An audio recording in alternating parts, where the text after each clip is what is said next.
चलिए अब बात करते हैं पीएसयू शेयरों पर। सुबह हमने कोटक की एक रिपोर्ट की बात की थी। एक्चुअली उस रिपोर्ट में काफ़ी कुछ इंटरेस्टिंग इन्फॉर्मेशन है, काफ़ी कुछ रिस्क फैक्टर्स हैं और क्या क्या एग्जैक्टली कहा है कोटक ने उस रिपोर्ट में। यतिन ने उसको खंगाला है, यतिन के पास चलते हैं। यतिन, गुड आफ्टरनून, बताइए। Good afternoon. देखिए, मिड कैप्स पे भी कोटक का इसके पहले रिपोर्ट आया था, इसके पहले पीएसयू स्टॉक्स पे भी उन्होंने एक रिपोर्ट निकाली थी, वैल्यूएशंस महंगे हैं।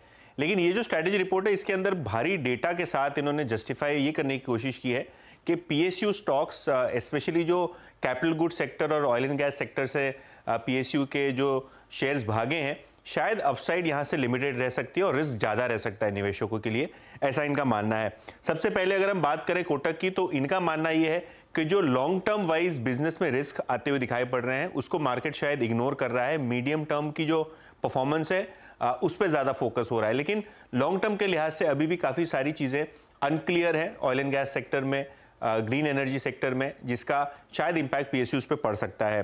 पीएसयू इंडेक्स की बात करें तो पर से 92% का गेन आपने देखा है पिछले 12 महीने में। और अब कोटक को लगता है कि कैपिटल गुड सेक्टर में पीएसयू जो कैपिटल गुड नाम है, यहाँ प्रॉफिटेबिलिटी बहुत ज़्यादा नहीं रह सकती है, मार्जिन्स पे आगे जाके प्रेशर आ सकते हैं। और अगर हम बात करें वैल्यूएशंस की, तो बीईएल यानी Bharat electronics, BHEL, Hindustan aeronautics, आपके स्क्रीन के ऊपर एक टेबल आएगा जहां वैल्यूएशंस अगर आप देखें 2019 में जब मोदी जी का सेकेंड टर्म था टू द करंट वैल्यूएशन, आपको चीजें महंगी दिखेंगी। बीएल का अगर हम ईवी एबिटा देखें मार्च 19 में तो 9 टाइम ईवी एबिटा पे ट्रेड होता था, आज 24 टाइम ट्रेड होता है। बीएचईएल 9 टाइम ट्रेड होता था, लेकिन अभी क्वार्टर में लॉस है तो एप्लीकेबल नहीं है। लेकिन अगर हम कोची शिपयार्ड की बात करें तो 5 साढ़े 5 के ईवी एबिटा पे ट्रेड होता था और 25 टाइम ट्रेड हो रहा है। एचएल मार्च 19 में कंपनी ने लॉस पोस्ट किया था और अब 21 टाइम ईवी एबिटा पे ट्रेड हो रहा है, तो जो हायर साइड पे है ऐसा कोटक को लगता है।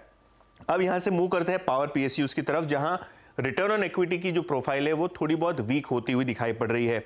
और अगर आप प्राइस टू बुक वैल्यूएशन दे दें इन सभी पावर पीएसयूज को, तो आपको दिखाई पड़ेगा कि बहुत प्रीमियम पे अब रिन्यूएबल एनर्जी कंपनी जैसे एनएचपीसी, एसजेवीएन है वो ट्रेड कर रहे हैं।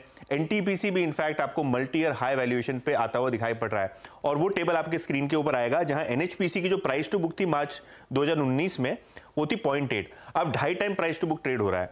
एनटीपीसी भी लगभग दुगने वैल्यूएशंस पे आ गया है अब। और अगर हम पावर ग्रिड की बात करें तो पावर ग्रिड जैसा जो फिक्स्ड आरओई का धंधा है वो भी लगभग 2.5 time EV price to book trade हो रहा है, जो कि 1.5 टाइम था मार्च 2019 में।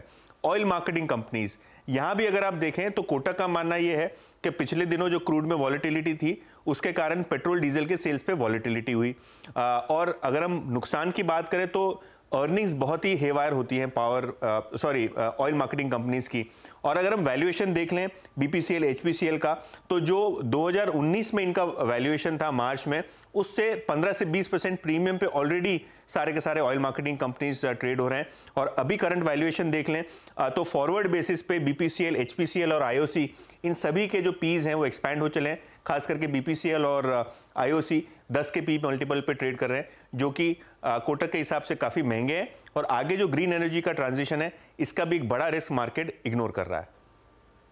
ओके, तो ये इनफैक्ट कुछ थोड़ी सी वार्निंग कोटक ने दी है, लेकिन ये एक पॉकेट है जहां पर हमने देखा है आप आंख बंद करके कोई भी स्टॉक उठा लेते 6 महीने पहले तो आपको तगड़े रिटर्न दे देता। मेरे को एक एक्चुअली में सवाल पूछना है अनुज से।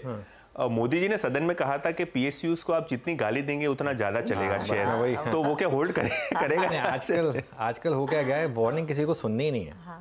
आजकल तो ये हो गया कि जब तक वार्निंग आती रहेंगी तब तक चलते रहेंगे। ये स्टॉक एक्चुअली इनका टॉप तब बनेगा जब कोटक एक रिपोर्ट लेके आएगा कि कौन कौन से पीएसयू हमको बाय करना है। तो एक्चुअली उसका इंतजार करना जिस दिन वो लेके आएंगे ना कि थ्रोइंग इन द टॉवल, वो उस रिपोर्ट का टाइटल होगा। देखिए जो भी बात हो रही है, मतलब उसमें हंसी मजाक में हो रही है, उनके आर्ग्यूमेंट से कोई वो नहीं है, मतलब आर्ग्यूमेंट सही बोल रहे हैं। जैसे आप मेंशन कर रहे थे, सारे सही कारण इन्होंने आइडेंटिफाई किए हैं। कारण सही है। असल में इशू क्या है ना, इस मार्केट में अगर आप कारण गिनाने बैठ जाएंगे तो पैसा नहीं बना पाएंगे। फॉर एग्जांपल, जब IRFC का market cap 1 lakh crore hit हुआ था तो बहुत लोगों ने कहा था कि 12 लोगों की कंपनी है, क्या मतलब प्राइस टू बुक हो गया इसका, क्या करेंगे। वो 1 लाख करोड़ वाली 2 लाख करोड़ हो गई मार्केट कैप। तो ये इस समय मोमेंटम है, यहाँ पर चल रहा है। और मार्केट ने एक बेट लिया है इस समय एक सॉवरेन बेट जो होती है ना मार्केट ने ये बेट ली है कि पीएम मोदी का खुद का फोकस है इस समय पीएसयूज पर, तो इसके लिए पीएसयूज चलेंगे। और कुछ पीएसयूज में वैल्यूएशन कंफर्ट है, जैसे पीएसयू बैंकों में है वैल्यूएशन कंफर्ट, तो ऐसे कई पीएसयूज हैं जहाँ पर है वैल्यूएशन कंफर्ट। और काफ़ी पीएसयूज में डिस्काउंट सिर्फ इसलिए था क्योंकि वो पीएसयूज थे। तो इसके लिए तो ये एक फैक्टर है। अब जैसे मैं एक बता रहा हूँ आपको, मैं जब हमारी बजट के बाद मैं कुछ लोगों से मिला था, वहाँ पे बहुत लोगों ने बोला था कि फॉर एग्जांपल कि why should SBI trade at 1/3 the valuation of HDFC bank, जबकि पिछले 3 साल की आप अर्निंग्स देख लीजिए एचडीएफसी बैंक की और 3 साल की अर्निंग्स देख लीजिए आप एसबीआई की, तो why should SBI not get that valuation. तो अगेन इस समय फेज है लेकिन पीएसयूज का, और जस्ट बिकॉज ये वार्निंग साइंस है, मुझे लगता है कि स्टॉक्स गिरेंगे, स्टॉक गिरेंगे, लेकिन जब एकदम कंप्लीट पैराबोला बन जाएगा ना उसके बाद दौर है और दौर चल रहा है और अच्छी तेजी बनती दिखाई दे रही है। शुक्रिया यतिन, और यतिन कुछ ही देर में जुड़ेंगे ऑफ कोर्स वो डीलिंग रूम का जायजा लेके, लेकिन इन पीएसयू बैंकों पर ही एक बार टिप्पणी ले लें। रुचित, एसबीआई है जो अच्छी तेजी में है, लेकिन कैनरा बैंक जहां पर वो स्टॉक स्प्लिट की तैयारी हो रही है, अगली बोर्ड बैठक में उस पर भी विचार होगा। स्टॉक आज 5% तक की गेंस दिखा चुका है, लेंगे नई position? I think as overall trend तो अभी भी पॉजिटिव है, यहाँ पे कोई रिवर्सल के साइंस नहीं है।